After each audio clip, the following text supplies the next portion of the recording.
صادق آباد کی آغا خان ایوارڈ یافتہ مسجد، جس کی تعمیر میں 50 سال سے زیادہ کا عرصہ لگ گیا۔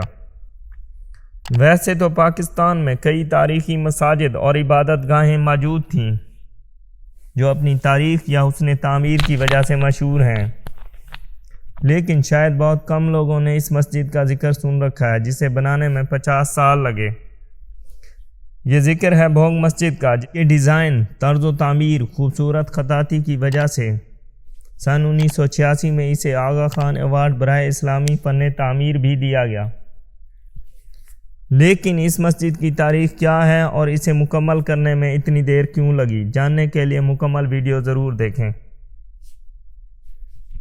ایک روایت کے مطابق اس مسجد کی تعمیر میں اتنا زیادہ عرصہ اس لیے لگا کہ علاقے میں یہ بات مشہور تھی کہ اسے بنوانے والے رئیس غازی محمد نے اس مسجد کو اپنی زندگی کے دوران جان بوجھ کر مکمل نہیں کروایا۔ تو ایسا کیوں تھا؟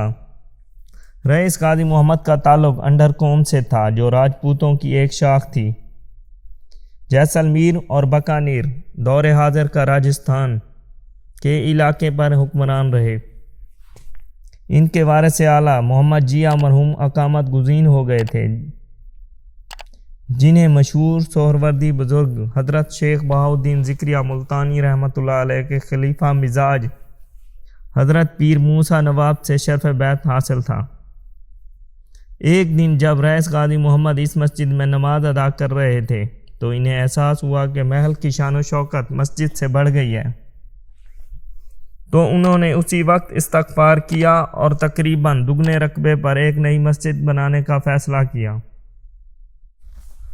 کثیر مال و دولت ہونے کے باوجود انہوں نے درویشانہ زندگی گزاری، بے شمار زرعی اراضی ان کی ملکیت تھی۔ مسجد کی تعمیر میں مصروف کاریگروں کی رہائش کا انتظام بھونگ گاؤں میں ہی کیا گیا تھا۔ ان کاریگروں کو بہت سی مراعات حاصل تھیں۔ جب صادق آباد سے بھونگ تک مناسب ذرائع نقل و حمل موجود نہ تھے اور نہ ہی پختہ سڑک تھی، لہٰذا بھاری مشینری اور تعمیراتی سامان صادق آباد ریلوے اسٹیشن سے بھونگ تک کا سفر 20 کلومیٹر کچے راستوں پر بیل گاڑیوں اور اونٹوں پر لاد کر لایا جاتا تھا۔ مسجد کی تعمیر کے لیے کوئی باقاعدہ نقشہ نہیں بنایا گیا تھا۔ رئیس غازی محمد کے ذہن میں محض ایک خاکہ تھا جس کے مطابق تعمیر کا آغاز کیا گیا۔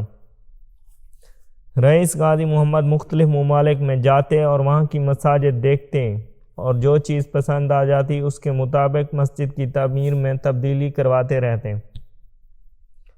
اس طرح مسجد کے ڈیزائن میں کئی بار تبدیلی کی گئی اور کئی حصوں کو دوبارہ نئے سرے سے تعمیر کیا گیا۔ تعمیر میں اتنا عرصہ اس لیے لگا کہ علاقے میں یہ بات مشہور تھی کہ رئیس غازی محمد اس مسجد کو جان بوجھ کر مکمل نہیں کروا رہے، کیونکہ کسی پیر فقیر نے انہیں کہا تھا کہ یہ مسجد جب مکمل ہوگی تو تمہارا انتقال ہو جائے گا۔ جب سن 1975 میں رئیس غازی محمد صاحب کا انتقال ہوا تو اس وقت مسجد کے بڑے مینار کی تعمیر کا کام جاری تھا۔ 1982 میں مسجد کی تعمیر مکمل ہوئی تو اسے شہرت ملنا شروع ہوئی۔ دنیا بھر سے سیاح اس مسجد کو دیکھنے کے لیے آنے لگے۔